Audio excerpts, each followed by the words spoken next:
उसके लिए ये कथा सुनते हैं। ये जीव इस तरह से परमात्मा का स्वरूप कैसे इसे ये गोपी भाव प्राप्त हो, कैसे इसको ये प्रेम मिले, इसमें ये हो जाए, डूब जाए और प्रेम का स्वरूप यही भूषण है, यही आनंद इसका भूषण है। ये बाहर की चीजें सजाने से हम सुंदर नहीं बन सकते। ये सौंदर्यता भी हमारी बनावट है, ये भी मिटने वाली, ये भी खोने वाली, ये भी ओझल होने वाली। ये चमड़ी चाहे कितनी भी गोरी होगी, चाहे कैसी भी होगी, ये खो जाएगी। अवस्था के साथ, काल के साथ, परिस्थिति के साथ ये बाहर की सारी चीजें मिट जाती है, खो जाती है। देखो आप में से आज कोई वृद्धावस्था में बैठा है, आपकी युवावस्था कैसे थी? आप क्या समझते थे स्वयं को कि मुझसे सुंदर कोई नहीं है मेरे गांव में, मेरे नगर में, मेरे बाजार में, मेरे परिवार में, मैं सबसे सुंदर हूँ, सबसे उत्तम हूँ, सबसे श्रेष्ठ। आज देखो जरा अपने चमड़े को, जिसके अभिमान में आपने न जाने कितने पाप किए होंगे, कितने कुकर्म किए होंगे, किस तरह के अधर्म किए होंगे, कैसी कैसी चरित्रहीनता हुई होगी आपसे। क्यों? इस चमड़े के कारण, इस चमड़े के अभिमान के कारण, इसके गर्व के कारण। और आज इस पर ध्यान दो। आज कोई देख रहा है आपकी तरफ, आप कोई झांक, आज कोई झांक रहा है आपकी तरफ, आज कोई कह रहा है आपको सुंदर, आज कोई कह रहा है आपको उत्तम, आज कोई बता रहा है आपको श्रेष्ठ। हमने खूब सजाया इस देह को, खूब संवारा इस देह को, खूब प्रशंसाएं भी सुनी हमने। आज कहाँ चले गए वो प्रशंसा? होश में आओ, देखो इस कथा को। कथा हमारी हमें कहाँ ले जाना चाहती है? संत महापुरुष हमें कहाँ ले जाना चाहते हैं? हमें किससे मिलाना चाहते हैं? इन कथाओं से सीखो। आज षष्ठम दिवस में महाराष्ट्र में जीव कैसे पहुंचता है, कैसे गोपी भाव प्राप्त होता है। वो गोपी भाव है क्या चीज? बस ये प्रेम है। जीव जब इस सत्संग के द्वारा प्रीति को कृष्ण की प्राप्त कर लेता है और अपना सर्वस्व वहां न्यौछावर कर लेता है, उसी का नाम गोपी भाव है। उसी का नाम जो प्रभु की शरण में आएगा, प्रभु के चरणों में आएगा, प्रभु से अभयता पाएगा, उसी के भीतर से ये देहाध्यास हट जाता है। तब उसके अंदर सच्चा प्रेम जागता है, सच्ची प्रीति जागती है, सच्चा भीतर से। फिर उसका देह जो हम उलझे हुए इसमें हैं, अपने देह के बारे में, अपने गेह के बारे में, अपने दुकान मकान बिजनेस इत्यादि के बारे में जो हम सोच रहे हैं, वो सारी चीजें अपने आप ओझल हो जाएगी, खो जाएगी। उसी का नाम गोपी भाव है। वो भाव हमें कैसे मिलेगा, किस तरह मिलेगा? शरणागति से। प्रभु की शरण में आ जाओ, सत्संग में आ जाओ, यहाँ बैठ करके अपने भीतर के मन के मेल को प्रसारित करो, अपने भीतर के अंदर की गंदगी को साफ करो। इससे हमने पहले भी बताया, भगवत नाम निष्काम भाव से, निष्काम सेवा से, निष्काम वंदना से, निष्काम अर्चना से और निष्काम प्रार्थना से प्रभु के चरणों कि हमें प्रभु अब कुछ नहीं चाहिए, हमें भी वो प्रेम दे दीजिए, हमें भी भक्ति का दान दीजिए, हमें भी प्रीति दे दीजिए। हम भी आपके लिए होना चाहते हैं, हम भी आपके लिए तड़प चाहते हैं, हम भी आपके धाम आना चाहते हैं, हम भी आपके लीला में प्रवेश करते हैं, हम भी आपके होना चाहते हैं। आप हमें स्वीकार करें, आप हमें अपना बनाएं, आप हमें अपने धाम के पात्र बनाएं, ऐसी प्रार्थना करें। तब प्रभु का बना देते हैं, अपना स्वरूप, अपना आनंद भरा, कृपा भरा, करुणा भरा उनका जब स्वरूप और उनकी दृष्टि इस जीव पर पड़ती है तब उसका सब कुछ खत्म हो जाता है। उसी का नाम जीव है। मैंने कल बताया वो ईश्वर कृपा है, प्रभु कृपा है। भगवान हमारा संसार खींच लेता है, मोह खींच लेता है, ममता खींच लेता है, आसक्ति खींच लेता है, ये बंधन खींच लेता है। तब ये जीव केवल जीव तब इसके भीतर वो प्रेम चलता है, भक्ति चलती है, आनंद चलता है, प्रभु की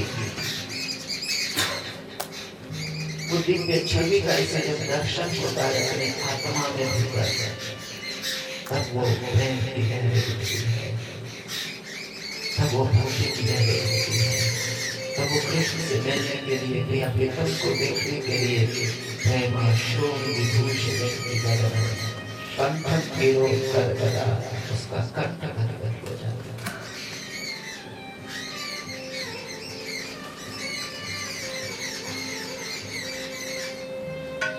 ऐसा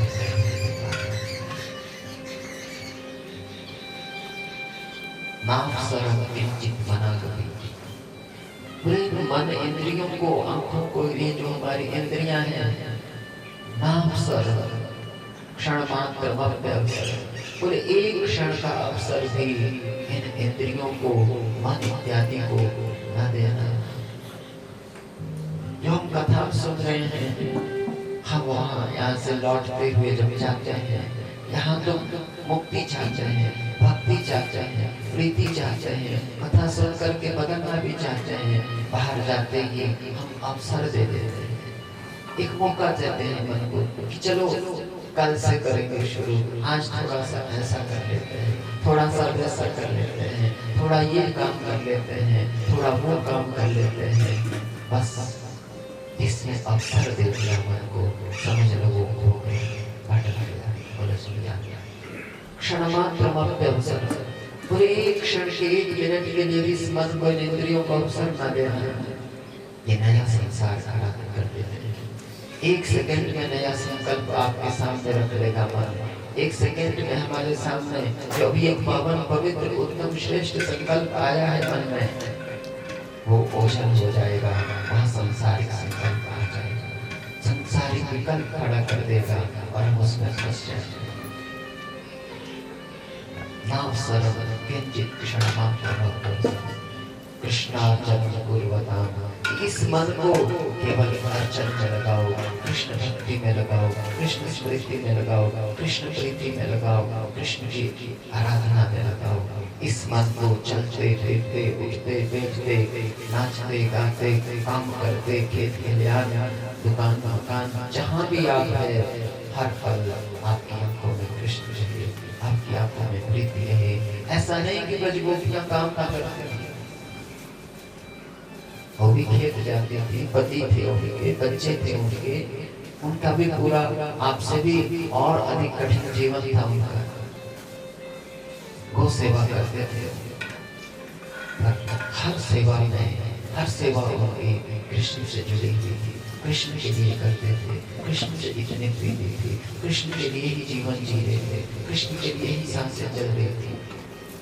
दूसरा कोई मन में चिंतन न होता था। कहीं भी किसी भी स्थान में वन में है, चाहे वो नदी के तट पर है, चाहे जल भरने जा रही है, चाहे वन में लकड़ियां लाने जा रही है, वहाँ चर्चा का विषय मन में कृष्ण चला हुआ है, कृष्ण दिख रहा है। नाम सर्व किंचित मनाति कृष्णार्चन पूर्वताम, अपनी वाणी से भी और मन से भी कृष्ण की भक्ति। जब ये सच्ची प्रीति आ जाएगी, सच्चा भाव, सच्ची भक्ति आएगी, फिर आपको मुक्ति की चिंता न होगी। मुक्ति के लिए आपको व्याकुल नहीं होना पड़ेगा कि हम फंस गए संसार में, हमें जन्म लेना पड़ेगा। नहीं, मुक्ति आपके द्वार पर खड़ी हो जाएगी, आपके द्वार पर मुक्ति खड़ी हो जाएगी। हाथ जोड़ करके मुक्तिर द्वारि चतुर्विधा किमिहं दास्याय लोलायते, दास्याय लोलायते, ये मुक्ति आपके द्वार पर खड़ी होकर के दासी बनने के लिए, सेविका बनने के लिए आपके हाथ जोड़ करके मुक्ति द्वारी चतुर्विधा, कितनी बोले 4 प्रकार की मुक्तियां होती है, कितनी 4 प्रकार की मुक्तियां आपके द्वार पर खड़ी हो जाएंगी।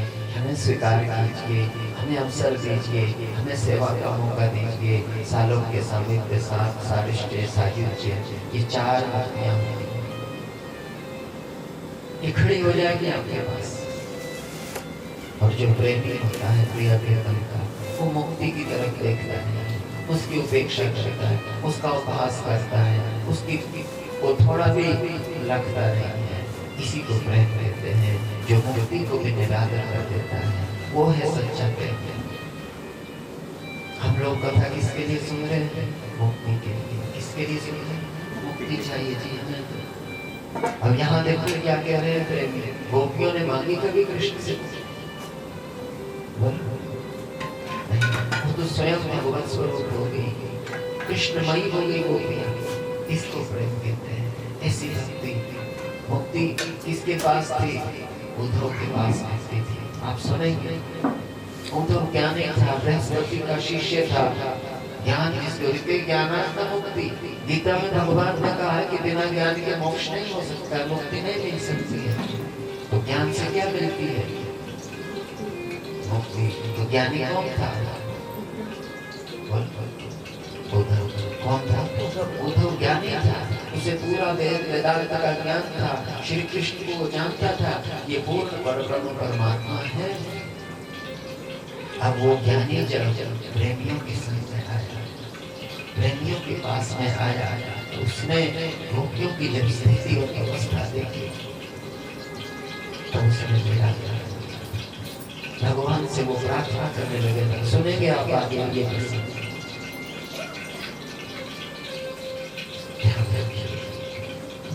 ये है प्रेम, जहाँ परमात्मा स्वरूप जीव हो जाता है।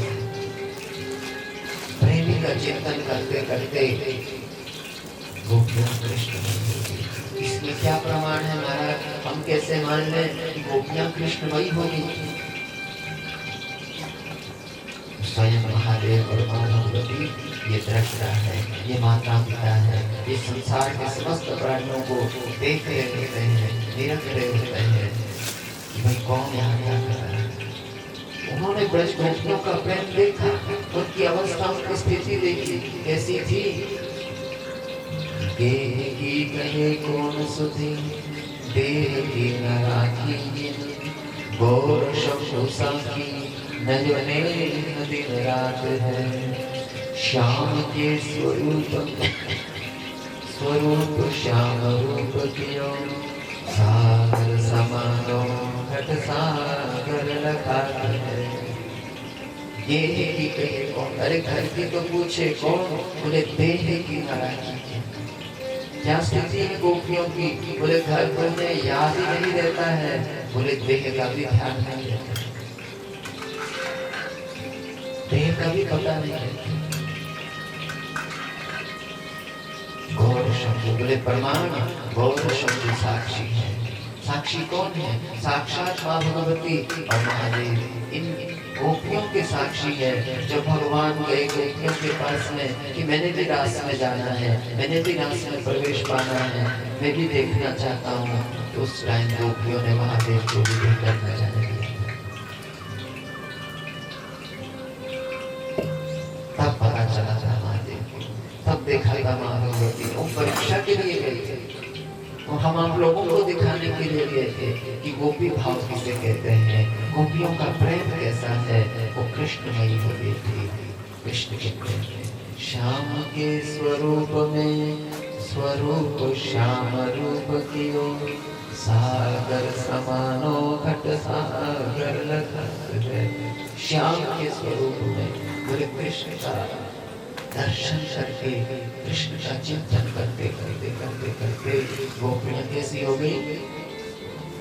श्याम रूप, कृष्ण रूप हो गई। स्वरूप श्याम, सागर समानो। बोले जो आनंद सागर थे, प्रेम सागर थे, भक्ति सागर थे, ज्ञान सागर थे, ऐसे वो कृष्ण गोपियों के घट में समा गए। कहाँ समा गए? घट में, उनके हृदय में समाहित हो गए। वहाँ पर उनके भीतर सागर समानो घट सागर दिखाता है। अब गोपियां भी कैसे लग रही है? सागर के समान अनंत लग रही है। अनंत प्रेमवान, अनंत ज्ञानवान, अनंत भक्तिवान, अनंत वैराग्यवान, ऐसे जो है गोपियों ने कृष्ण की प्रीति की, कृष्ण की भक्ति की। वो मुक्ति, वो स्वयं मुक्ति दाता बन गई। क्या बन गई? हम लोग तो हो रहे हैं मुक्ति के लिए, गोपियां क्या बन गई? आगे सुनेंगे आप। कहा गया है वंदे वंदना पादरेणु भिक्षुष यासाम हरि कथोत्कीर्तम पुनाति भुवनत्रयम्। बोले गोपियों का गीत जो गाएगा, इनका जो स्मरण भी करेगा, बोले तीनों लोग पवित्र हो जाएंगे। क्या? तीनों लोग उनके स्मरण से, उन गोपियों के कृष्ण प्रेम के स्मरण से तीनों लोग पवित्र हो जाएंगे। ये कोई छोटी चीज नहीं है, एक छोटा भाव नहीं है।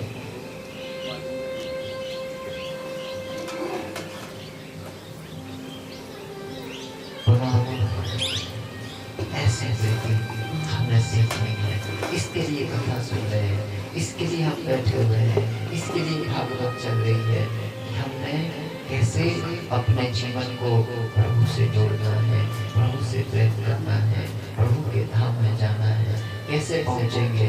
तो इस कथा से सीखना है, इस तरह से चलेंगे, ऐसा प्रेम करेंगे, ऐसे इस धारा में बहेंगे, तो ये भक्ति की धारा कहाँ ले जाएगी? अच्छा, आप देखो, आप यहाँ लघु शंका कर रहे हैं, आप शहरों में देखते हैं, शौच भी करते हैं, लघु शंका भी करते हैं, गंदगी भी फेंकते हैं, कूड़ा कचरा भी कहाँ डालते हैं? नालियों में डालते हैं। कहाँ डाल रहे हैं?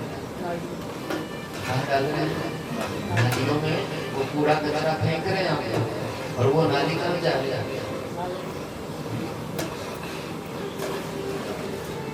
कहाँ जा रही है?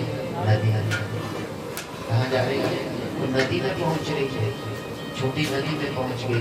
उसने भी एक बड़ा रोड ले लिया, नदी से पहुँचते पहुँचते कहाँ पहुँच गई? बड़ी नदी में पहुँच गई। कहाँ? गंगा में पहुँच गई, यमुना में पहुँच गई, सरस्वती में पहुँच गई। दिल्ली में देखा आपने, दिल्ली वाले सारी गंदगी कहाँ डालते हैं? यमुना की दशा देखी। तो अच्छा, कोई बोलता है वहाँ पर, आपने देखा जब वो बहती हुई दिल्ली से सारी गंदगी कहाँ आ रही है? आगे मथुरा आ रही है, वृंदावन आ रही है। तो वृंदावन वाले बोलते हैं कि इसमें दिल्ली वालों की गंदगी नहीं है। बोलते क्या बोलते हैं? कौन बह रही है? बोलो, यमुना। क्या बह रही है? ये तो यमुना बह रही है, ये तो गंगा बह रही है, ये तो सरस्वती बह रही है, ये तो नर्मदा बह रही है। किसी ने कहा कि इसमें तो गंदगी बह रही है। इसको कैसे कहते हैं? आप प्राकृतिक। कैसे कहते हैं? वो प्राकृतिक नहीं है, वृंदावन प्राकृतिक नहीं है, वो मिटने वाला नहीं है। अभी भूकंप आएगा, प्रलय होगी, तो यहाँ सारा सब कुछ खत्म हो जाएगा। जब प्रलय होगा तो प्रलय में सारा संसार के तीनों लोग खत्म हो जाते हैं, सारा ब्रह्मांड खत्म हो जाता है। परंतु जो वृंदावन धाम है वो खत्म नहीं हो सकता, वो मिट सकता, उनकी पहुंच नहीं है वहाँ। इसका प्रमाण ठाकुर जी ने खुद दिया था, जब इंद्र ने वर्षा की थी तो मिटा पाया था ब्रज को।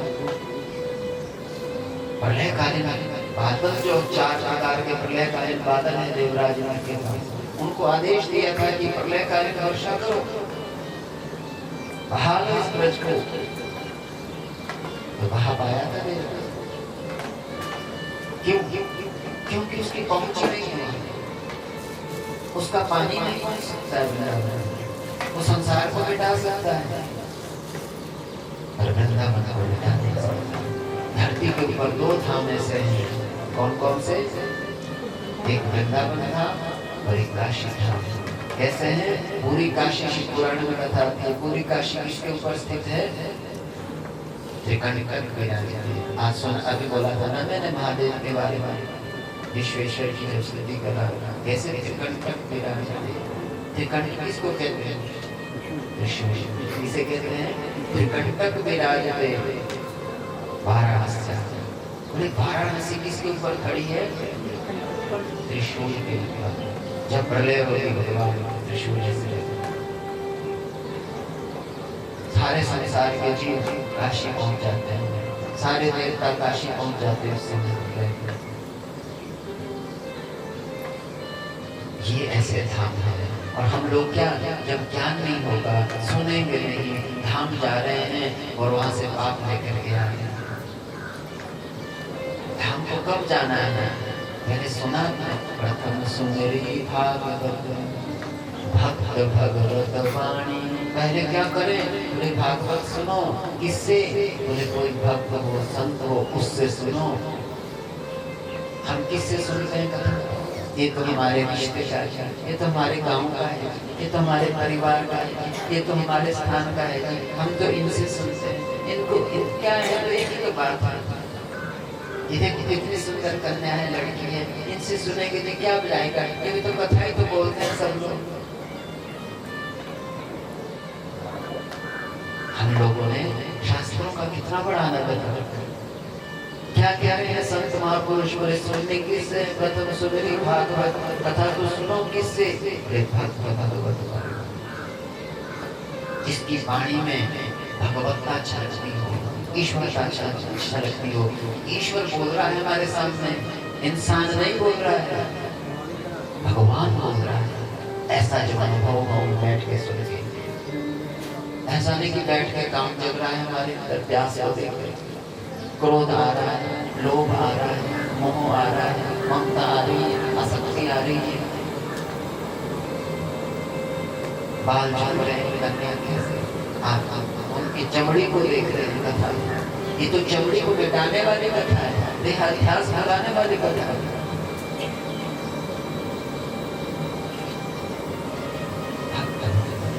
द्वितीय ये करना बोले अपने जीवन में आप लोगों ने की है। ये यहाँ वृंदावन की बात नहीं हो रही है। पहले क्या बोले बैठ के हे जीव की पहले कथा सुन, सत्संग सुन बैठ गए किसी संत से, किसी महापुरुष से, किसी ऐसे उत्तम श्रेष्ठ भक्त से कथा सुनो। और उससे क्या बोले उसके द्वारा बताई गई जो श्रवण है, कीर्तन है, स्मरण है, पाद सेवन है, अर्चन है, वंदन है, हास्य भाव है, सत्य भाव है और आत्मसमर्पण है। इन 9 भक्तियों को जीवन में धारण करो। क्या करना है? जीवन में इन भक्ति को धारण करो। तब क्या होगा?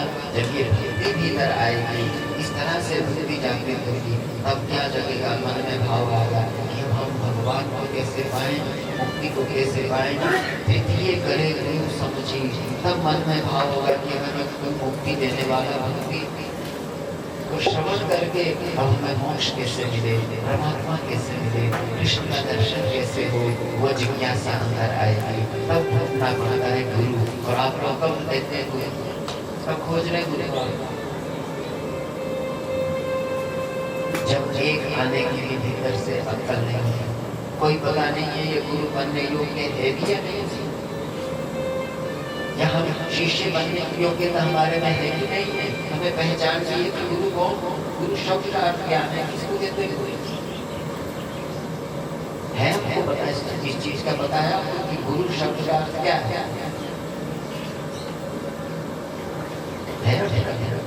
गुरु किसको बोलते हैं?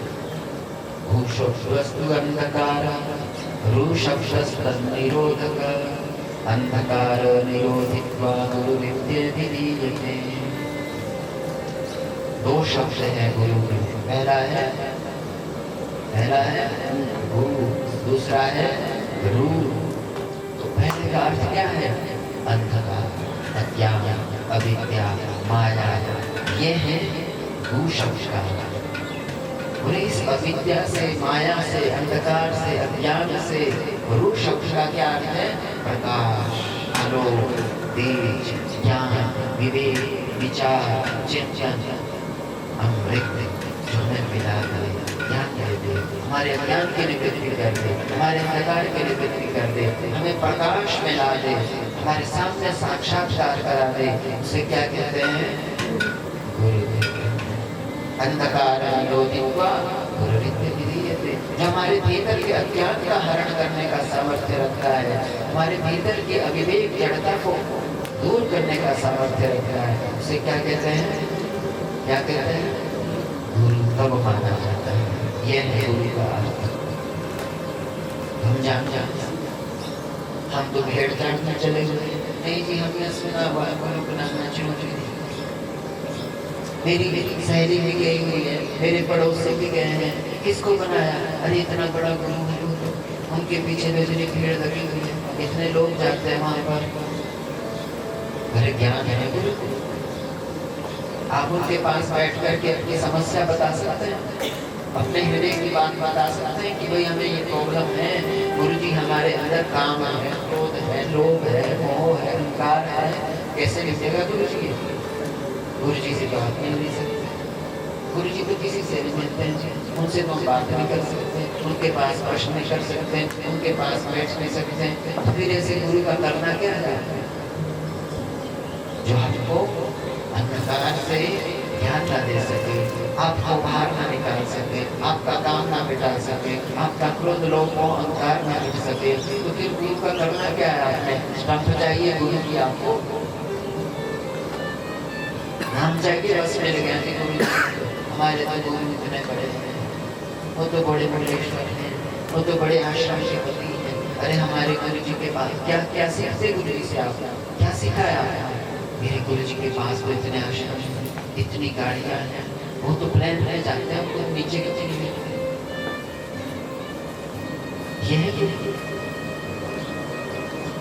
ये सीख रहे गुरु, इसको गुरु कहते हैं। अरे गुरु तो वो होता है जो मिट्टी में मिला होगा, जिसका ज्ञान मिट्टी में मिला होगा, जो धूल में भी बैठ सकता है, धूल की तरह जो सबको सुगंध मिल सकता है, जो पराग बना हुआ है सारे जीव के लिए। फूल कभी कहता है कि भाई यहाँ आके धूप न से, यहाँ आके मेरी सुगंध न लेना। गुरु किसको सुगंध को कहते हैं? जो खिल गया है, पक गया है, पूर्ण हो गया है, वो सबको सुगंधित करता है, सबको आनंदित करता है, सबको चमत्कृत करता है, सबको वो एक समान दृष्टि से देखते हैं। वो किसी को बांधता नहीं। फूल ने कहा कभी कि भाई आप मेरे में जाओ, अपने हो जाओ, कहा कभी फूल जैसे फूल होता है, फूल की जैसे सुगंध होती है, वो दिखती है किसी को, ऐसे भक्ति ज्ञान वैराग्य गुरु के पास होता है, वो किसी को भी नहीं दिखता है। उसका ज्ञान, उसकी भक्ति, उसका वैराग्य, वो चीज जिसको वो देना चाहता है, उसको योग्य पात्र को देता है।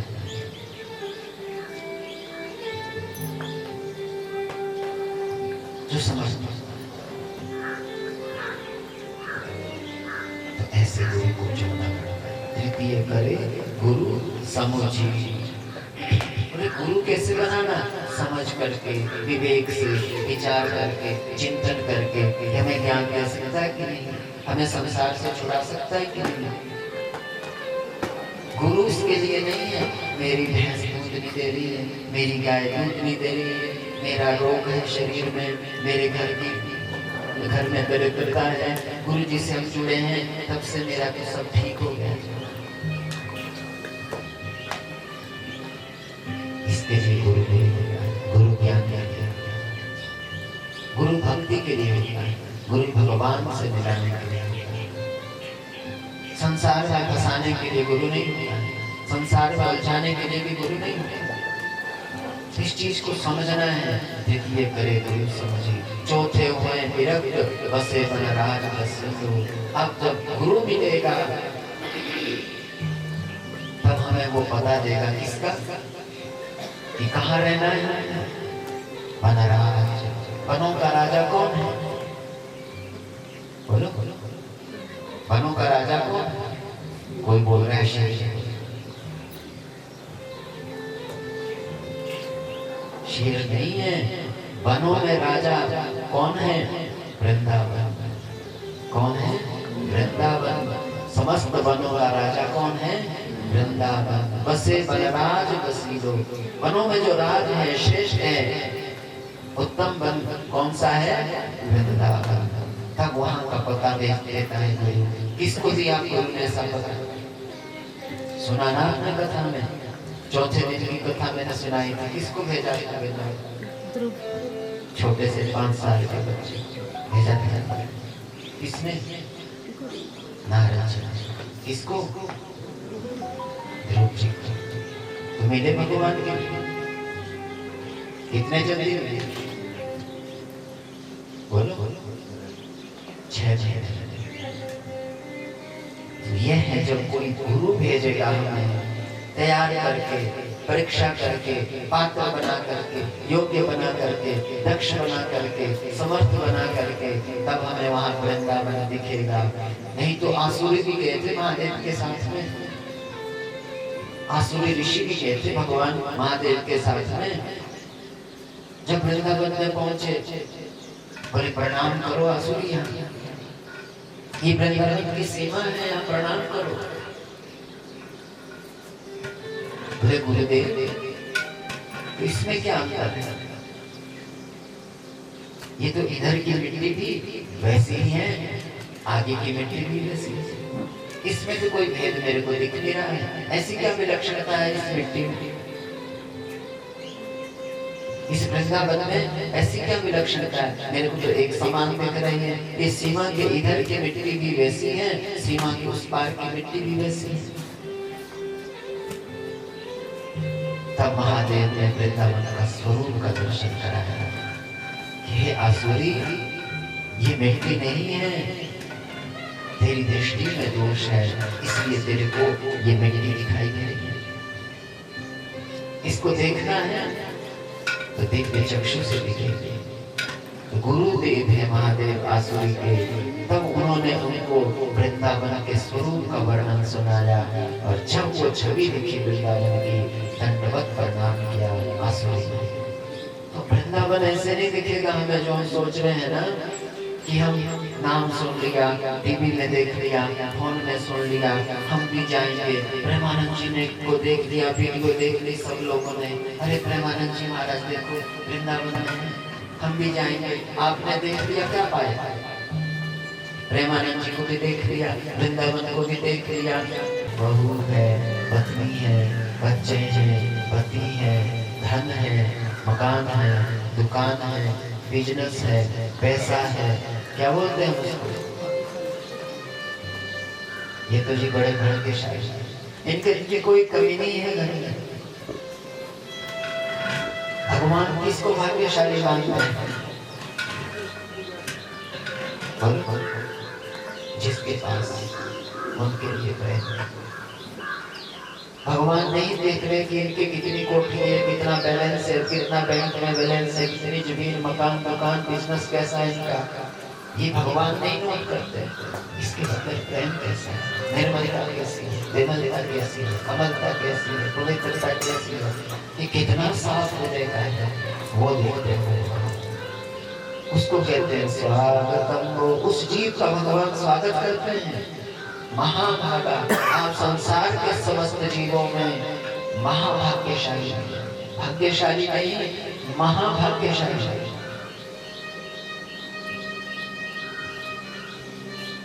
बोलिए मैं आपका क्या हित करूं, क्या मंगल करूं, आपका स्वागत है। प्रियम क्यों करवाए, मैं आपका क्या प्रिय करूं, मेरे को सेवा बताओ। अब देखो भगवान अपने प्रेमी के आगे सेवा के लिए बोल रहे हैं, काम के लिए बोल रहे हैं। ये अंतर होता है कि मैं क्या सेवा करूं, उसके अधीन प्रभु हो जाओ।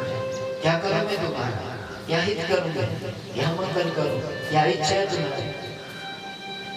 और यहाँ देखो ब्रजगोकुल, इसको कहते हैं निष्काम प्रेम, निष्काम भक्ति। जहाँ इतनी सी भी कामना भीतर नहीं है, इतनी सी भी लालसा अंदर नहीं है, इतना सा भी कोई संसार की इच्छा नहीं है। कौन बोल रहे हैं?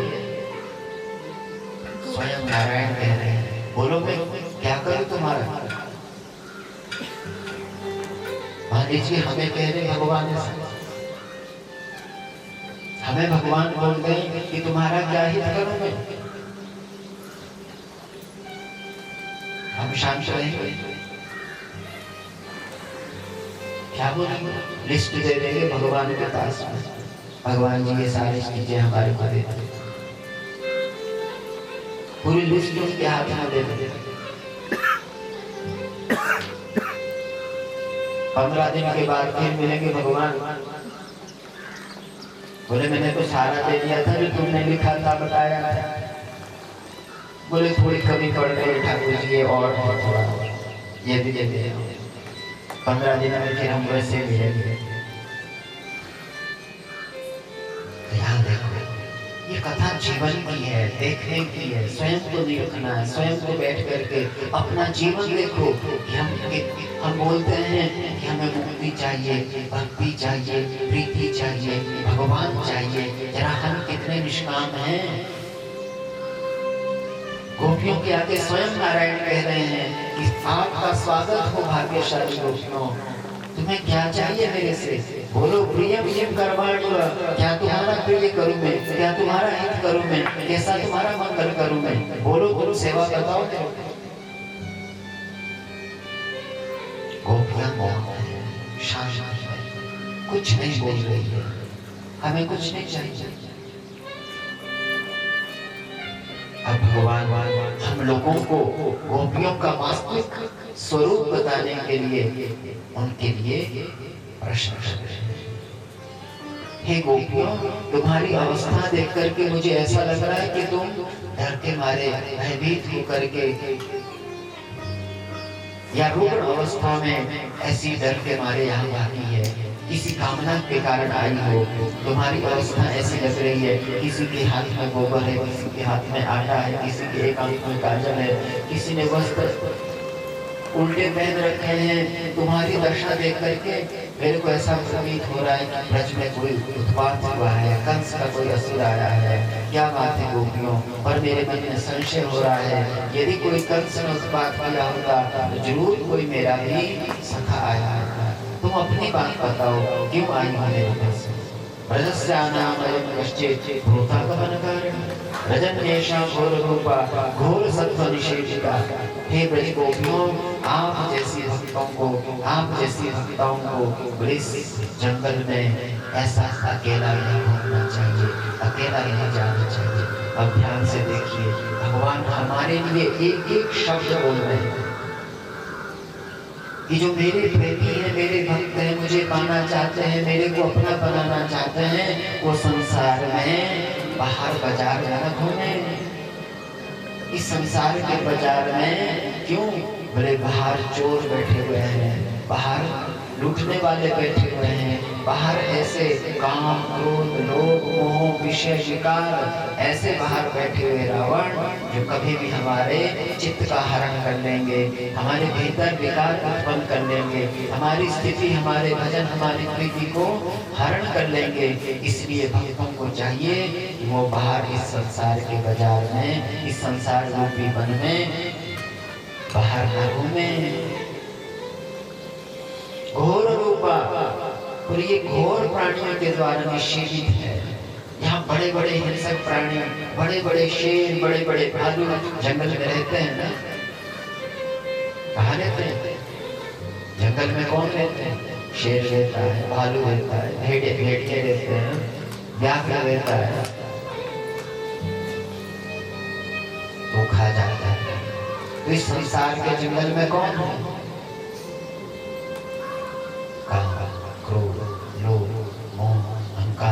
ये सारे शिकारी बाहर खड़े हैं। कोई प्रेमी निकले तो सही, कोई भक्त निकले तो सही, कोई साधक निकले तो सही, हमारी सात्विकता को, हमारी साधना को हरण करने के लिए ऐसे बाहर खड़े रहते हैं। इन्हें कैसे फंसाएं, किस तरह से फंसाएं, किस प्रकार से फंसाएं, कैसे इन्हें गिराएं, क्या प्रलोभन डालेंगे आगे, किस तरह से गिरेंगे। खड़े हैं बाहर।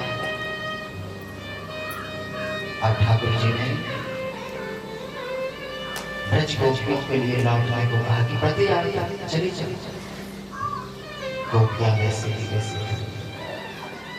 कृत्वा मखान्यवशुच श्वसनेन शुष्येन बिम्बाधराणि चरणेन भुवं लिखन्त्य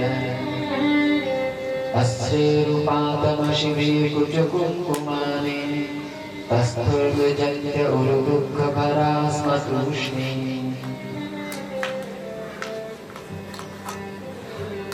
ठाकुर जी ने देखा कि गोपियां मौन धारण करके खड़ी है।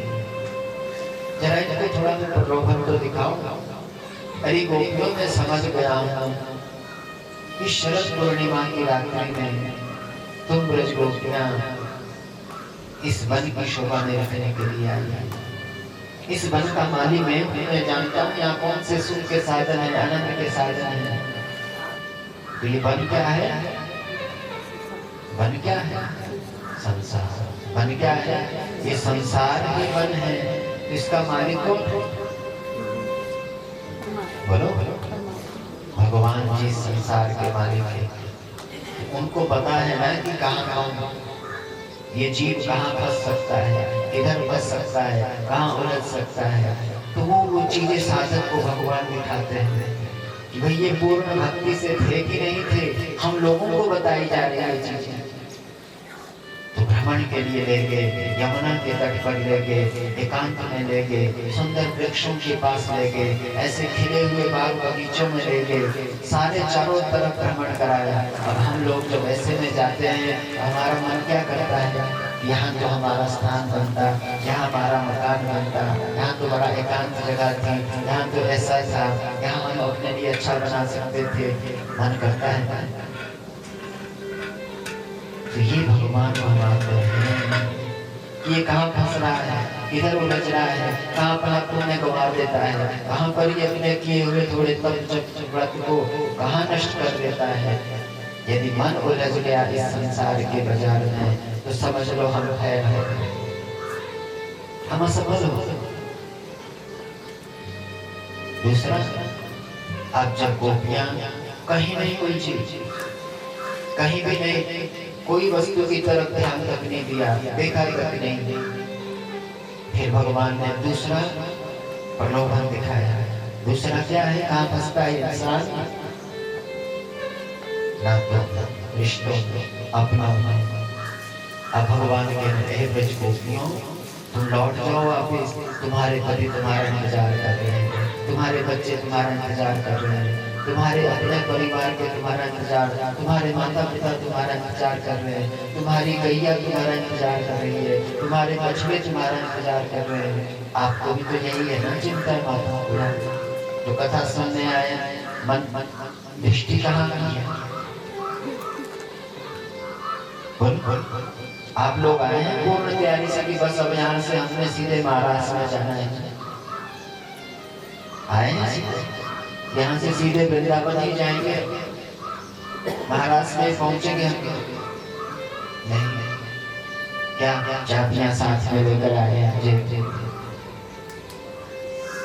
पीछे किसी को रख के आए हैं बता के कि नहीं कथा सुनने जा रहे हैं, थोड़ी देर में आएगा। वो चीज मोह है हमारा। हम पूर्ण रूप से बैठने के लिए नहीं आए, पूर्ण तैयारी से नहीं आए। कथा चल रही है, क्या पता विमान आ जाए हमारे है सब विश्वास कि वही कथा भागवत की मुक्ति की कथा है, भगवान से मिलाने की कथा है। हम तो बड़ी तत्परता के साथ भगवान से मिलने के लिए उत्कंठित होकर के कथा सुन रहे हैं, इतने भाव से कथा चल रही है। क्या पता भगवान का विमान आ जाए, पीछे ना आ सके हम लोग। ऐसी तैयारी से आया हमारी तैयारी, ये होश ही नहीं है कि विमान भी आएगा। हमें खुद पर विश्वास ही नहीं है अपने भजन पर, अपने नाम पर, अपने त्याग पर। सबसे उससे बड़ी चीज है कि इस भाव से हमने कथा ही नहीं सुनी कि हमने मुक्त भी होना, हमने भगवान से भी मिलना, हमने महाराष्ट्र में भी जाना। ये तैयारी हम तो बस औपचारिकता के लिए सुन रहे हैं, थोड़ा पाप कट जाएगा, कुछ तो मिलेगा हमें, थोड़ा तो लाभ मिलेगा हमें। आज तू चली जा, आज मैं जाऊंगा, कल हम जाएंगे, परसों आप चले जाओ। यहाँ तो अगला बदली चली जाएगी, एक दिन कोई आ रहा है, दूसरे दिन कोई जा रहा है। यहाँ मुक्ति किसे चाहिए, भक्ति किसी को चाहिए, भगवान किसको चाहिए, लाभ किसको चाहिए? तब तो हम व्याकुल होकर के 7 दिन यहाँ बैठे रहते। यदि हमें मुक्ति की इच्छा होती, भक्ति की इच्छा होती, तो इसमें तो गारंटी के साथ का है कि 7 दिन में कथा मोक्ष देगी आपको, भगवान से मिला के छोड़ेगी। और हमें मिलना नहीं चाहते।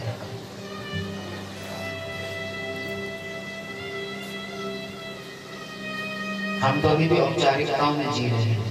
यही चीज दिखा रहे भगवान की, आप में और मेरी गोपियों में, मेरे प्रेमियों में, मेरे भक्त में जो पूर्ण है, उनमें क्या अंतर है।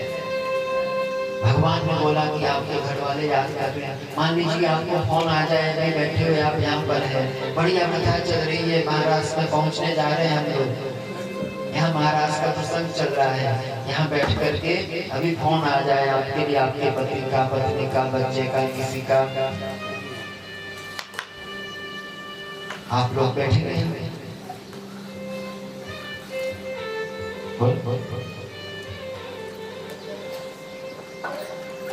तुरंत प्रणाम करके निकल जाए, बाबा तू ही हो जा मुक्त, बाबा तो बढ़ जाने, तेरी मुक्ति हो बाबा, बढ़िया हमें छोड़ छोड़ छोड़।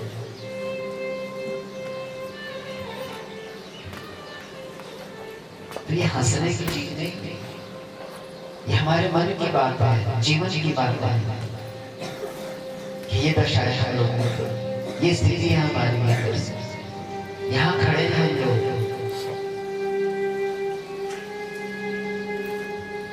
भगवान जी देखो कि भाई गोपियों के पास उनके पति के बारे में, बच्चे के बारे में, गाय के बारे में, बछड़े के बारे में ऐसा समाचार सुना रहे हैं कि भाई देख लो आप लोग भी कि भाई कैसी थी गोपियां, क्या क्या क्या क्या। गोपियां आंखों से अश्रु बहा रही, गर्दनें झुकती हुई। हमने जो इतने समय से इंतजार किया था, आज ठाकुर जी हमारे सामने संसार की चर्चा कर रहे हैं, उस परिवार की चर्चा कर रहे हैं, उस व्यवहार की चर्चा कर रहे हैं। अरे ये चीजें तो हम बहुत पहले मिटा चुके हैं। अब गोपियां भाव में डूब करके ठाकुर जी को प्रणय गीत सुनाती है। जो गुस्से में गोपियों ने गाया, मेवं विभोर्हति भवांगदितुं ऋषंसं संत्यज्य सर्वविषयांस्तव पादमूलम् भक्ता भजस्व दुर्वग्रहमात्यजस्मान् देवो यथा विपुरुषो भजते मुमुक्षु। मेवं विभो अर्हति भवान् गदितं ऋषंसं।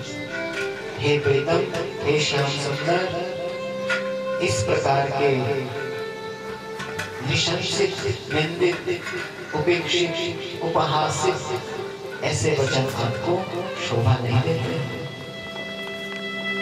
ना अर्हति भवान्, आपको ये वचन शोभा नहीं देते, ऐसा व्यवहार शोभा नहीं देता। गदितं ऋषंसं। ठाकुर जी ने पूछा गोपियों से, हे गोपियों, ऐसा क्यों नहीं बोल सकता तुम्हारे बारे में? संत्यज्य सर्व विषयान् तव पादमूलम्। क्योंकि हम संसार के सारे विषयों का, सारे नातों का, सारे रिश्तों का परित्याग करके तव पादमूलम्, आपके चरणों के प्रेमी बने, आपके चरणों में आए हुए हैं, आपकी शरण में आए हुए हैं और आपके चरणों की उपासना चाहते हैं। भक्ता भजस्व, हम आपके भक्त हैं, हम आपके सेवक हैं, हम आपके किंकर हैं, हम आपके दास हैं। हमें एक बार मौका तो दीजिए, एक बार अपनाइए तो सही है। ठाकुर जी ने देखा, अथवा हम लोगों को दिखा रहे हैं कि वे देखना, मेरी भक्ति में थोड़ा सा यदि अभिमान आ गया तो फिर वहां मैं नहीं रहता हूं। थोड़ा लेश मात्र भी कहीं अहंकार आया, कर्तापन का भाव आया, उसी टाइम भगवान ओझल हो जाते हैं। चले चले आत्मा अब जो है कन्हैया उनके बीच से गायब हो गए। ब्रज गोपियां व्याकुल होकर के यमुना से पूछती है, लता से पूछती हैं, वृक्षों से पूछती हैं, पीपल से पूछती हैं, बट से पूछ रही है, आपने हमारे कन्हैया को देखा, हमारे ठाकुर को देखा, श्याम सुंदर को देखा। आगे चल करके उन्हें ठाकुर जी के चरण चिन्ह दिखाई दिए। थोड़ी और आगे गई तो देखा आगे और उनको ठाकुर जी के साथ किसी और गोपी के भी चरण चिन्ह दिखाई दिए। अब तो और भी अधीर हो गई कि देखो देखो ये कौन सौभाग्यशाली है, इस समय हमारे प्रीतम के साथ में वन विहार कर रही है। आगे चल करके पंचों के चिन्ह देखे चरणों के, देखो देखो हमारे प्रीतम ने यहाँ पर उस साथ में चलने वाली गोपी के लिए पुष्पों का चयन किया है। ठाकुर जी ने जो है श्री किशोरी जी का बड़ा सुंदर पुष्पों से श्रृंगार किया, जिसको क्या कहते हैं, सेवा। क्या कहते हैं, सेवा कुंज के नाम। तो ये कथा है कि जब नित्य रास से गोपियां श्रमित हुई थी, वहां कुआं है, तो ललिता को प्यास लगी थी, दिखाते हैं ना सेवा कुंज में। तो वो बंसी से ठाकुर जी ने कुआं बना रखा है, तो जल चला जाता है। वहाँ किशोरी जी के चरणों में ठाकुर जी है और उनका श्रृंगार कर रहे हैं। वहाँ पर किशोरी जी ने देखा कि ये ब्रज गोपियां मेरे प्रीतम को ढूंढ रही है, ये सब व्याकुल है उनके बिना, कैसे मैं मिला सकूं ठाकुर जी से। किशोरी जी परम दयालु कृपालु है। उन्होंने कहा कि प्रीतम अब मैं नहीं चल सकती हूँ, यदि आप मेरे को ले जाना चाहते हैं तो पीठ में ले जाइए, अब मैं ना चलता हूँ। ठाकुर जी ने सोचा कि किशोरी जी को भी अभिमान हो गया। जैसे ही किशोरी जी पीठ पर बैठना चाहती है, उसी समय कन्हैया अंतर ध्यान हो गए। हारा रमण पृष्ठ क्वासी क्वासी महाभुज दास्यास्ते कृपणालाभे सखे दर्शन सन्निधि। हाँ प्रेष्ठ, आप मुझे छोड़कर कहाँ चले गए, कहाँ चले गए, ऐसे जो है क्रंदन कर रही किशोरी जी। अब किशोरी जी ने कहा कि हे ब्रज गोपियों, हमें प्रीतम जो है इस वन में ढूंढने से नहीं मिलेंगे। ध्यान से देखिए इस चीज को, कौन कह रहे हैं, बोलो। किशोरी जी कह रही है, बरसाने वाले कह रहे हैं, जो कृपा बरसाती है, कृष्ण को बरसाती है, कृष्ण का पता बताती है कि कृष्ण कहाँ मिलेंगे, कैसे मिलेंगे।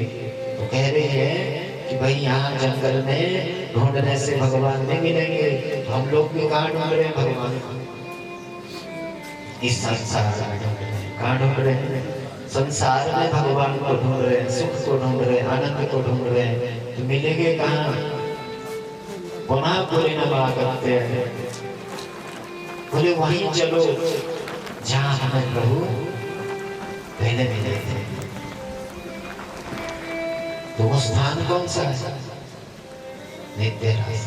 कौन सा है, नित्य रास। नित्य रास का मतलब नित्य भजन का, नित्य रास का मतलब नित्य भजन का, जहाँ आप नित्य बैठते हैं, पूजा करते हैं, प्रार्थना करते हैं, सेवा करते हैं, बोले वही मिलेंगे। वो बाहर भागने से नहीं मिलेंगे, संसार में दौड़ने से नहीं मिलेंगे। आप चाहे सारे धाम ना लो, सारे तीर्थ ना लो, भगवान कहीं नहीं मिलेंगे आपको। कहाँ मिलेंगे, बोले जब अभिमान से रहित होकर के आप अपने घर में आसन पर बैठ करके उनका भजन करेंगे, उनका चिंतन करेंगे, निष्काम वहां हो जाएंगे, उनके लिए रोएंगे, उनके लिए प्रार्थना करेंगे, तब वहीं वो प्रकट हो जाएंगे। इसने बताया ईश्वर जी बोले वहीं चलो, कहाँ पुनः बोले नमागत्य कालिंद्या कृष्ण भावना, बोले उसी कालिंदी के तट पर जहाँ उनका पता मिला था, साधन मिला था। कौन सा तट है कालिंदी का? ये सत्संग। कौन सा है? ये सत्संग ही कालिंदी का तट है, ये भक्ति का तट है। यहाँ जीव को क्या मिलता है? भगवान का परिचय मिलता है, भगवान के बारे में पता चलता है, भगवान की पूजा के बारे में पता चलता है।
ये जीवियां हमें संकेत कर रही है किस जीव के जीवन की पूर्णता किसमें है, सफलता किसमें है, विजय किसमें है, सार्थकता किसमें है। हमने यहाँ कहीं थोड़ी सी लड़ाई जीत ली, कोई शत्रु को हमने परास्त कर लिया, थोड़ा सा कुछ यहाँ का चना चबेना हमें प्राप्त हो भी गया, वो जीवन की सफलता नहीं है।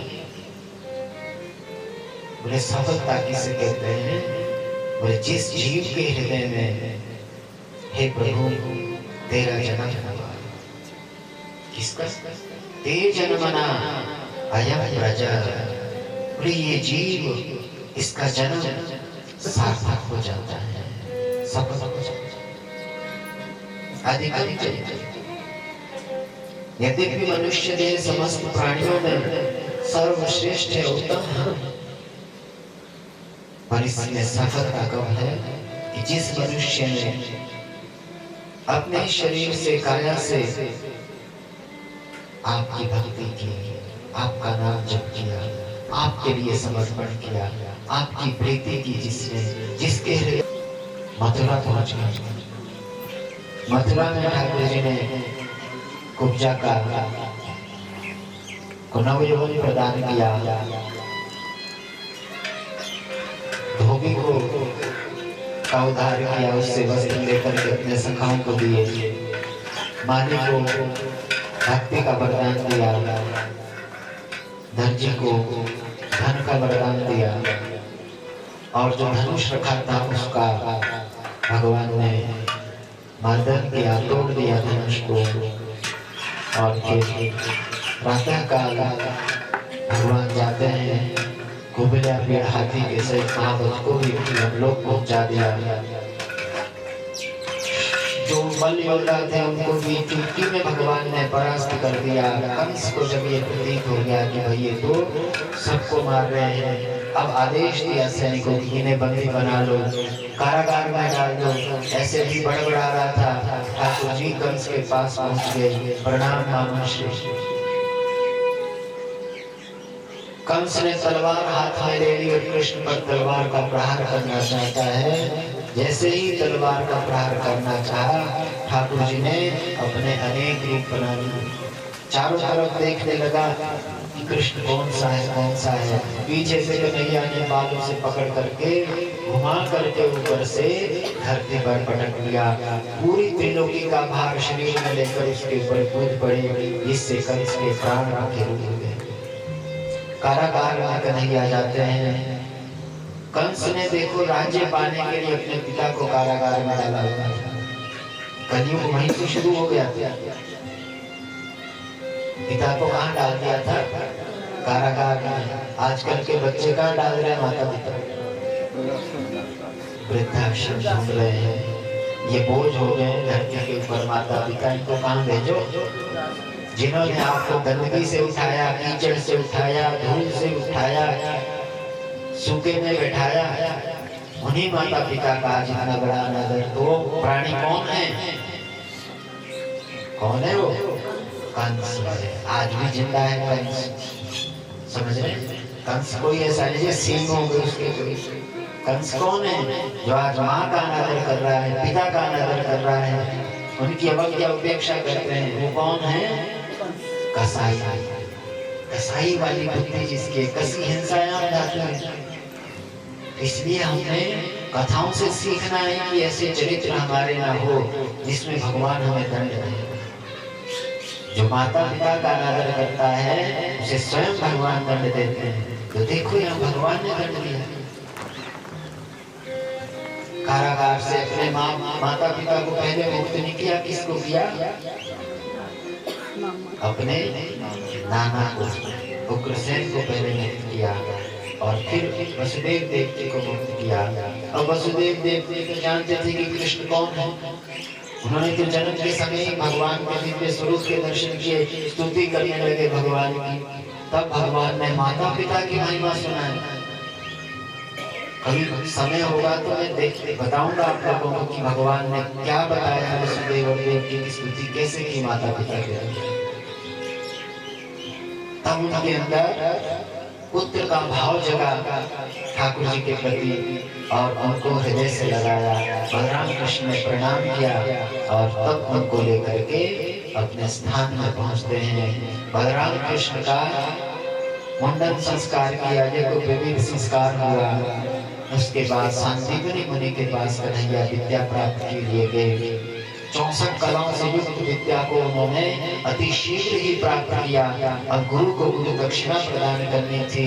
गुरु जी ने तो कुछ नहीं कहा, माता की इच्छा थी तो उनका पुत्र मृत्यु को प्राप्त हुआ था। सागर उनके किनारे गया था, डूब गया था। यदि पुत्र हमें प्राप्त होता, दो ही ऑप्शन रखे थे मां। बोले या तो कृष्ण तुम यहाँ रहो, तुम मेरे लिए पुत्र समान हो, या फिर मुझे मेरे पुत्र लगा। बलराम और कृष्ण यमपुरी में गए और यमलोक से गुरु दक्षिणा देने के लिए उनके पुत्र को लेकर के आए और माता और गुरु को पुत्र प्रदान किया। पुत्र देख करके गुरु जी ने और माँ ने बहुत आशीर्वाद भगवान को दिए कि तुम्हारी विद्या कभी भी विस्मृत नहीं होगी। तो विद्या कब फलीभूत होती है? जो गुरु का आदर करता है उसकी विद्या फलीभूत होती है। चाहे कोई भी विद्या है। आजकल विद्या क्यों असफल हो रही है? क्योंकि आज के विद्यार्थी गुरुजनों का आदर नहीं करते हैं। चाहे वो भौतिक विद्या है, उनको गुरु नहीं मानते हैं। चाहे आपको अ आ ई कौन सिखा है? गुरु सिखा रहा है ना। उनका आदर करो, उनका सम्मान करो, उनको प्रणाम करो। आजकल तो गुरुओं की शिकायतें करते हैं, गुरु जी ने मेरे को थप्पड़ मारा। माता पिता चौड़े होकर मेरी हिम्मत कैसे हुई बच्चे पढ़ाते हैं।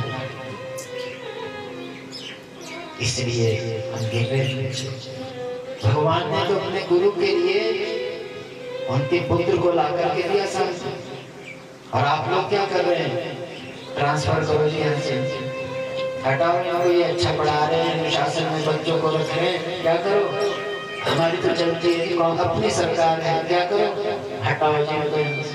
ये है आज की जिंदगी, आज का जीवन। गुरुओं की ये दशा है। पढ़ा नहीं सकते, मन में इच्छा भी है, बच्चों को सुधारने की कामना भी है। माता पिता ने अंकुश लगाया कि हमारे बच्चे को हाथ नहीं लगाना।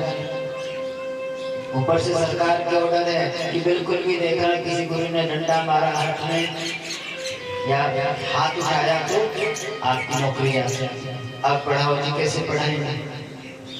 कैसे सिखाएंगे बच्चों को? जब भय नहीं होगा तो पढ़ेगा। आप घर में माता पिता है, यदि आप बच्चे को थप्पड़ नहीं मारेंगे, डंडे नहीं मारेंगे, तो आपका बच्चा शरारतें छोड़ता है क्या?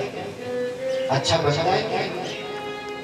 तो बिना, राम ने क्या कहा? भय नहीं होगा। जब तक बच्चे के अंदर भय नहीं होगा तब तक वो कुछ सीखता नहीं है, तब तक वो योग्य नहीं बन सकता। तो गुरु का अनादर नहीं होना चाहिए। सीखना ये छोटी छोटी कथाएं बड़े काम की होती है।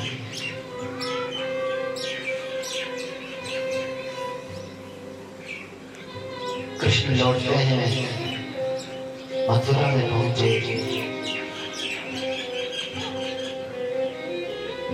यमुना के तट पर एक दिन कन्हैया बैठे हैं और उन्हें ब्रजवासियों की याद आने लगी, किशोरी जी की, गोपियों की, और उनकी आंखों से अश्रु इतने में वहां उद्धव का आगमन हुआ। उद्धव ने देखा कि भगवान रो रहे हैं, भगवान की आंखों में अश्रु। आश्चर्य हुआ उद्धव को कि भला भगवान भी किसी के लिए रो सकते हैं। पूछा भगवान से, हे प्रभु आपको क्या कष्ट है? आप क्यों रो रहे हैं? क्या दुख है आपको? आप तो पूर्ण परब्रह्म हैं, आपकी आंखों में अश्रु कैसे आ सकते हैं? मुझे मेरे संशय को दूर करो। भगवान ने उद्धव का हाथ पकड़ा। कहा भगवान ने, हे उद्धव, मोहि ब्रज बिसरना। हे उद्धव, मुझे ब्रज भूल नहीं रहा। मैं ब्रज को भूलना चाहता हूं, पर मुझे ब्रज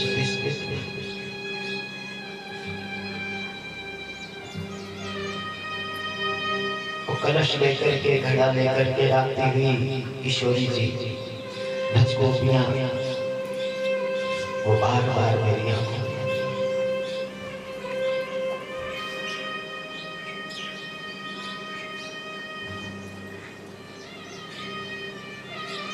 तू ना समझेगा उद्धव, तू ऐसा कर। गच्छो भव व्रजं सौम्य पित्रो नो प्रीतिमावह गोपीनां मद्वियोगाधि मत्सन्देशे विमोचय तावन्मनस्का मत्प्राणा मदर्थे त्यक्तदेहिका मामेव दैतं प्रेष्ठं मात्मानं मनसा गता। गच्छो भव व्रजं सौम्य। हे सौम्य स्वभाव वाले, हे परम पवित्र बुद्धि वाले उद्धव, तुम यदि मेरे इन अश्रुओं को समझना चाहते हो,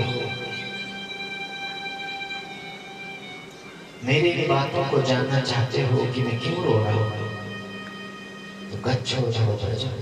हे उद्धव, तुम ब्रज में जाओ, तुम्हें सारा पता चल जाएगा। मैं यहाँ क्या बताऊं तुम्हें कि जिस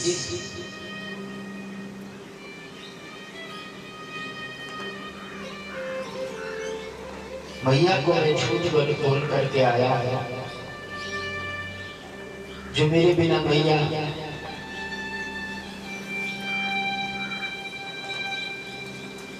एक मिनट ना रहती थी, न जाने मेरे बिना वो कैसी है, किस दशा में है।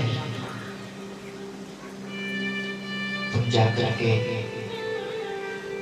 उनको ज्ञान दो, उन्हें समझाओ। मेरे भैया वाला गोपीनाम मद्वियोगाधि, जो वहां गोपियां हैं वो मेरे वियोग में न जाने कैसे प्राण को धारण करके बैठी हुई है। तुम्हें ज्ञान देना उद्धव,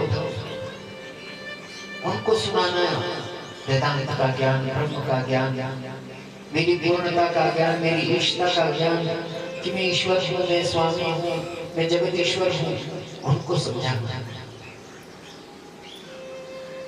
हे उद्धव, यदि तुम सफल हो गए उनके मोह को मिटाने में, उन्हें समझाने में, तो मैं मान जाऊंगा, बस मान जाऊंगा तुम्हें कि सच में तुम ज्ञानी, सच में तुम श्रेष्ठ।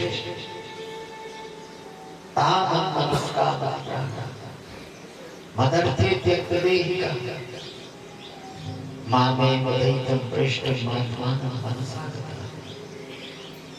वे ब्रज गोपियां मन से, वाणी से, काय से, प्राणों से, हर प्रकार से मेरी हो चुकी है, मुझ में खो चुकी है।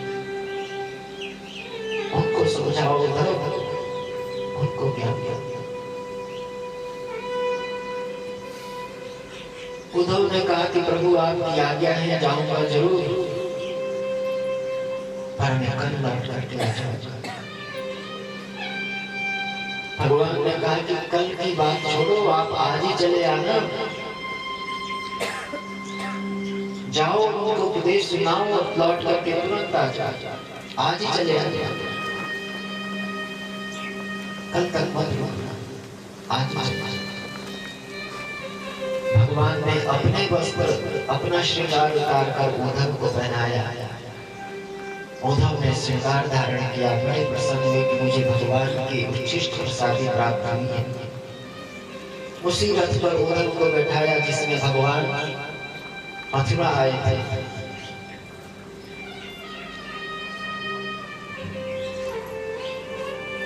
कहा उद्धव ने मैं जाऊंगा वृंदावन, देखूंगा कैसा है अनुराग का कठिन बंधन। चले मथुरा से उद्धव वृंदावन निकट आया, वहीं से प्रेम ने अपना अनोखा रंग दिखलाया। बिटप झुक झुक कर कहते थे, इधर आओ इधर आओ। पपीहा पीह पीह पूछता था, पीह कहाँ है यह बतलाओ। नदी यमुना की धारा शब्द हरि हरि का सुनाती थी। भ्रमर गुंजार से भी बस एक ही आवाज आती थी, है कृष्ण प्रेम सार जगत में और कुछ सार नहीं।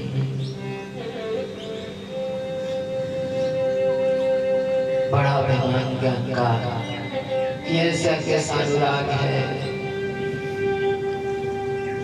कोई ज्ञानी ना मिला होगा, कोई उपदेश ना मिला होगा, कोई पढ़ा लिखा ना मिला होगा। मैं जाऊंगा, मैं समझाऊंगा उनको, मैं बताऊंगा कृष्ण का परिचय, मैं कराऊंगा उनसे। ऐसा कैसा है अनुराग का कठिन। बड़ा मेहमान लेकर रथ पर बैठकर उद्धव चलने लगे वहां से और आगे पहुंचे। जैसे वृंदावन की सीमा में प्रवेश पाया उसी समय उद्धव के साथ बड़ा चमत्कार। उद्धव ने अभी तक केवल वेद वेदांत में पढ़ा था कि सर्वम खल्विदं ब्रह्म, ये सब कुछ क्या है, ब्रह्म है, व्यापक है, और उसका अनुभव था। उसकी अनुभूति तो वृंदावन में उद्धव को हुई। जैसे ही वृंदावन में पहुंचे, देखा कि वृक्ष बोलने लगे, इधर आओ इधर आओ। आश्चर्य हुआ उद्धव को कि आवाज कहां से आ रही है। देखा चारों तरफ कोई नहीं है। बिटप झुक झुक कर कहते थे, इधर आओ। वृक्ष बोल रहे थे, इधर आओ इधर आओ। उन वृक्षों पर बैठे हुए पपीहे पूछते थे हमारे प्रीतम कहाँ है। बैठे हुए पक्षी भी पूछ रहे थे, न्यूर पूछ रहे थे हमारे श्याम सुंदर कहाँ है, उन्हें क्यों मिलाए, ये तो बता दो।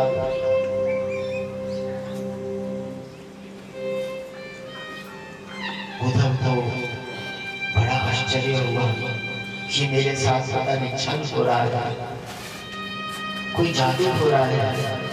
मैंने तो आज तक ऐसा कभी ना सुना ना देखा। थोड़े और आगे चले, यमुना के तट पर पहुंचे। नदी यमुना की धारा शब्द हरि हरि का सुन। उस धारा में भी कृष्ण ध्वनि आ रही है, कृष्ण कृष्ण कृष्ण कृष्ण कृष्ण कृष्ण कृष्ण कृष्ण कृष्ण कृष्ण कृष्ण कृष्ण। वो धारा भी मानो जप चल रही है ठाकुर जी का। आश्चर्य होता है। थोड़े और आगे बढ़े, पुष्प वाटिका में भौरे गुंजार कर रहे थे। भ्रमर गुंजार से भी एक ही आवाज आ रही है, कृष्ण प्रेम जगत में सार। कि कृष्ण प्रेम से बढ़कर कोई और सार को नहीं है। हे उद्धव, तुम कहाँ भूले हुए हो ज्ञान के अभिमान में। असली सार, असली तत्व तो कृष्ण प्रीति हो गए।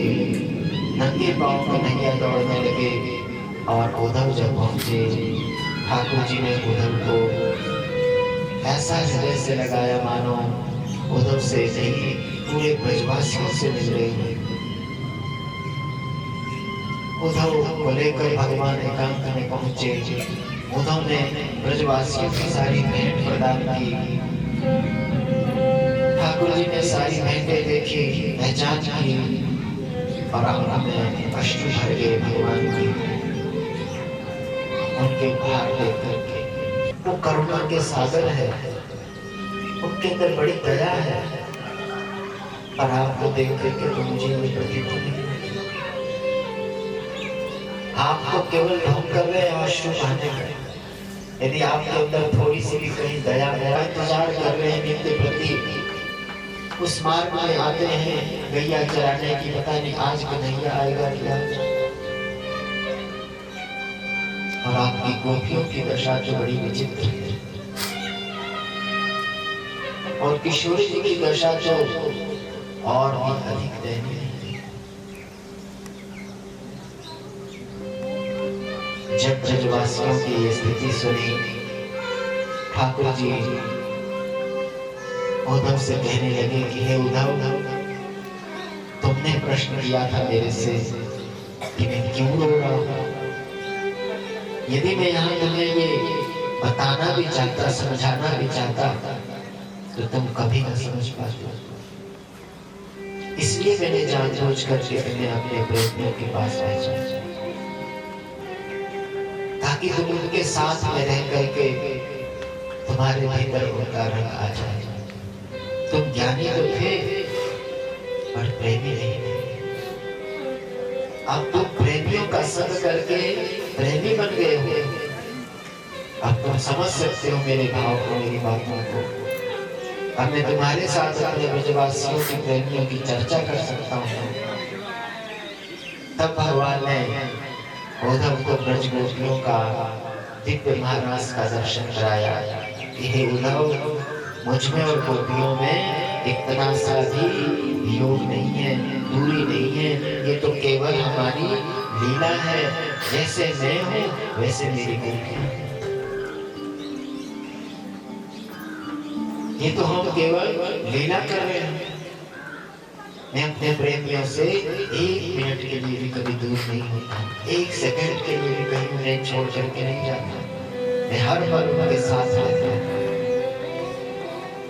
और मेरे प्रेमियों के साथ जैसे मैं रहता हूँ वो मेरे साथ रहते हैं। अब भगवान उसके बाद अब उद्धव को साथ में लेकर पहले पूजा के यहाँ गए, फिर अक्रूर जी के यहाँ गए। अक्रूर जी को वहां से हस्तिनापुर भेजा पांडवों के कुशल जानने के लिए।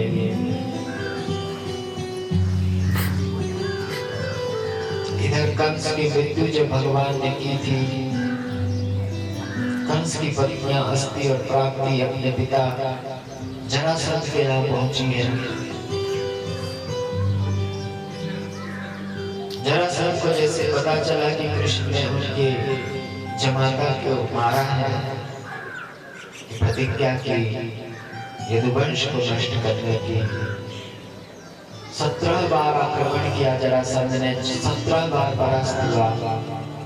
भगवान ने नारद जी के द्वारा भेजे गए काले वन का संहार किया। जरासंध ने भगवान और बलराम को घेर लिया था, क्योंकि उसने घर में जो है ब्राह्मणों को बैठाया था, यदि मैं इस बार विजयी हुआ तो तुम्हें इतना धन प्रदान करूंगा कि तुम्हें कहीं कुछ करने की आवश्यकता नहीं होगी, और यदि मैं हार गया तो तुम सब ब्राह्मणों को मैं मृत्युदंड दूंगा। उन ब्राह्मणों की रक्षा करने के लिए भगवान ने जरासंध से इस बार युद्ध नहीं किया। बलराम और कृष्ण भाग के रण छोड़ करके और पर्वत के शिखर पर चढ़ गए। जरासंध ने उस पर्वत में आग लगा दी चारों तरफ से और घोषणा कर दी, मैंने बलराम और कृष्ण को जला के मार दिया। विजय उत्सव मनाने लगा जरासंध, और बलराम कृष्ण पर्वत पर से कूद करके सागर में चले गए। सागर के रास्ते सीधे द्वारिका पहुंच गए। द्वारिका में बलराम जी के साथ जो है रेवती का विवाह हुआ।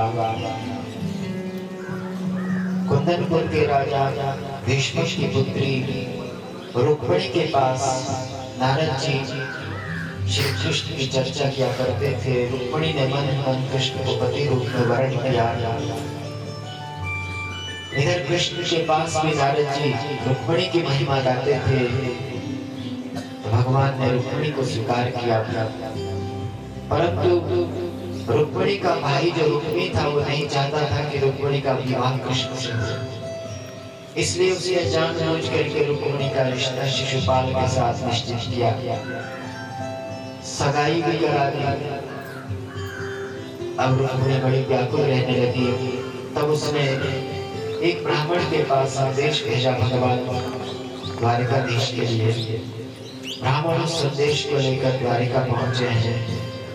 इधर शिशुपाल बारात लेकर के रुक्मिणी के पास पहुंच गया है। कुंदनपुर में सारे मित्र राजा इत्यादि भी सब साथ में हैं। ठाकुर जी को जैसे ही पता चला तुरंत रथ पर बैठ करके ब्राह्मण को बैठा करके कुंदनपुर पहुंचे हैं।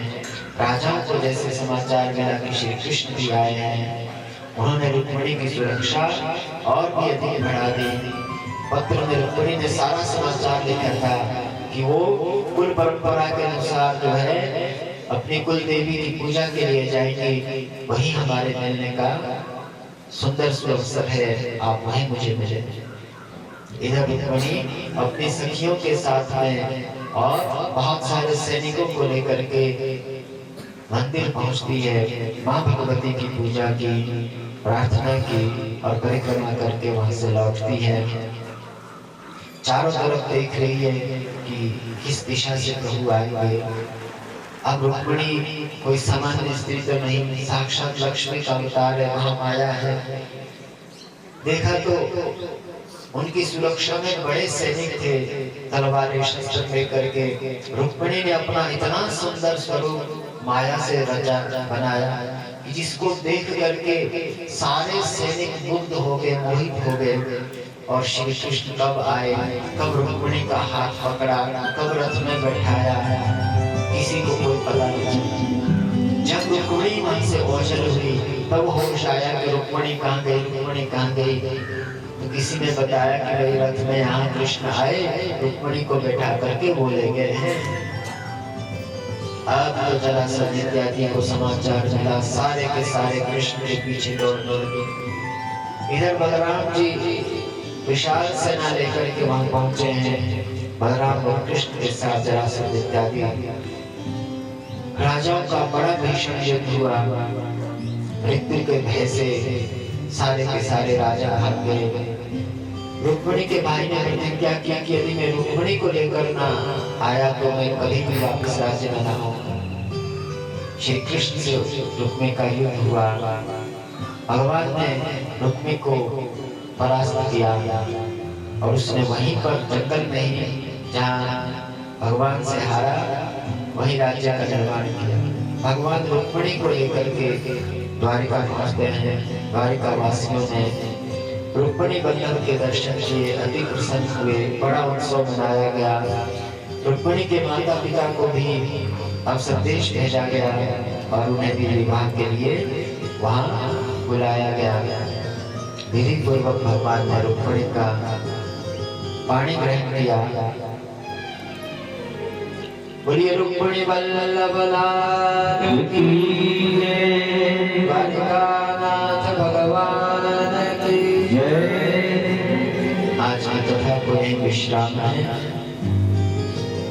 कल कथा का विश्राम दिवस है। कल कथा का समय 10 बजे रहे। कितने बजे? 10 बजे कथा प्रारंभ हो जाएगी। मैं ठीक 10 बजे यहाँ बैठ जाऊँ। तो आप लोग कितने बजे आएंगे? गुरु पहना दो मुझे, दुल्हन बना दो मेरे शाम की, मैं तो रानी बनूंगी ब्रज धाम की। मुझे चूड़ियां पहना दो, मुझे घुंघरू पहना दो, मुझे दुल्हन बना दे मेरे शाम की, मैं तो रानी बनूंगी ब्रज धाम की, मैं तो रानी बनूंगी ब्रज धाम की, मैं तो रानी बनूंगी ब्रज श्याम की, मैं तो रानी बनूंगी ब्रज श्याम की।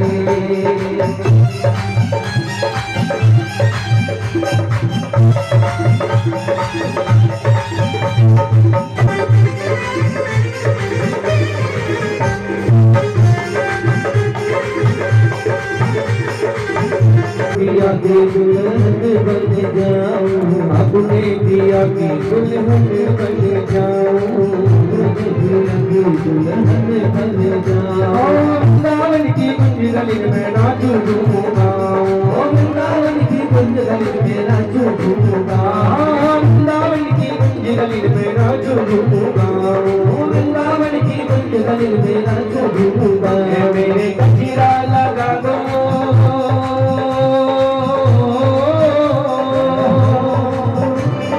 सुंदर सजा दो, मुझे गजरा लगा दो, मुझे सुंदर सजा दो, मुझे मेहंदी लगा दो श्याम नाम की, मैं रानी बनूंगी ब्रज धाम की, मैं तो रानी बनूंगी ब्रज श्याम की।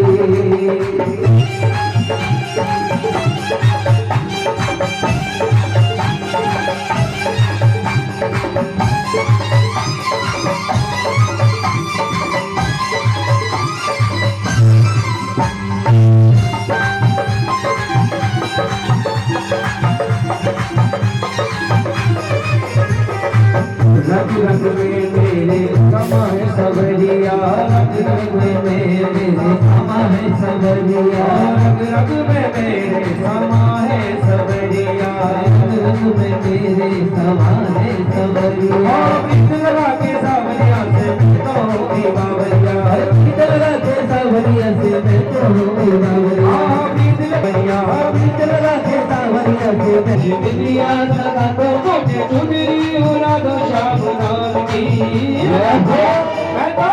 मैं तो रानी बनूंगी ब्रज धाम की, छोड़ के श्यामा तेरिया